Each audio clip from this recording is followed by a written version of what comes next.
Hello বন্ধুরা, কেমন আছেন সবাই? আশা করছি ভালো আছেন, সুস্থ আছেন। আমিও ভালো আছি, সুস্থ আছি। তো বন্ধুরা, আমি অনেক দিন পর আরও একটি টিপস ভিডিও নিয়ে আসলাম।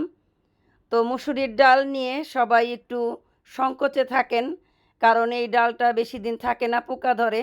তো আমি যেভাবে ডাল সংরক্ষণ করে রাখি, এইভাবে রাখলে বছরের পর বছর ডাল আপনারা রেখে দেখবেন, একটা পোকাও ধরে না। আর এই ডালের পোকাটা খুব শক্ত হয়, খুব খারাপ দেখা যায়, ডাল রান্না করলেও ভেসে থাকে। তো এইভাবে যদি আপনারা সংরক্ষণ করে রাখেন, তাহলে দেখবেন বছরের পর বছর ডাল নষ্টও হবে না এবং পোকাও ধরবে না। তাই ভাবলাম আমি আমার বন্ধুদের মাঝে শেয়ার করি, যদি কোনো উপকার আসে। তো ডালগুলির মধ্যে এই যে আমি নিয়ে নিয়েছি তেজপাতা, তারপর রসুন, আর হচ্ছে এলাচ। তো এগুলি সব কিছু আমি মিশিয়ে নিব ডালের মধ্যে। তো সমস্ত কিছু আমি মিশিয়ে নিচ্ছি।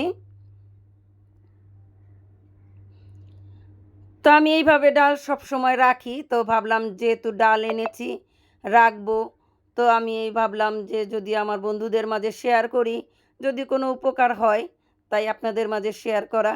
আপনারা এইভাবে রাখবেন, দেখবেন একটাও ডাল নষ্ট হবে না এবং পোকা ধরবে না। তো মিশিয়ে এখন এই যে কন্টেনার নিয়ে নিয়েছি, এর মধ্যে আমি দিয়ে দিলাম লবণ। তো লবণ, এটা ডাল ধুলে চলে যাবে এবং লবণটা দিলে যদি পোকা আসেও, তাও এই লবণের ধাকে পোকা মরে যাবে। তো লবণ দিয়ে আমি এখন ডালগুলি রেখে দিচ্ছি।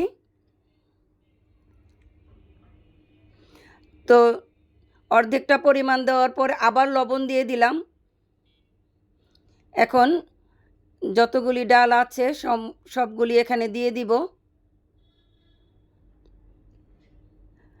তো এই তো আমার ডাল সংরক্ষণ করা হয়ে গেছে। তো এইভাবে আমি ডাল সবসময় রাখি, আপনারাও রেখে দেখবেন। তো বন্ধুরা, এই ভিডিওটা আপনাদের কেমন লাগলো কমেন্ট করে জানাবেন। যদি ভালো লেগে থাকে লাইক করবেন, কমেন্ট করবেন এবং আমার চ্যানেলটা সাবস্ক্রাইব করবেন। আর যারা অলরেডি সাবস্ক্রাইব করেছেন তাদেরকে অসংখ্য অসংখ্য ধন্যবাদ। Bye bye.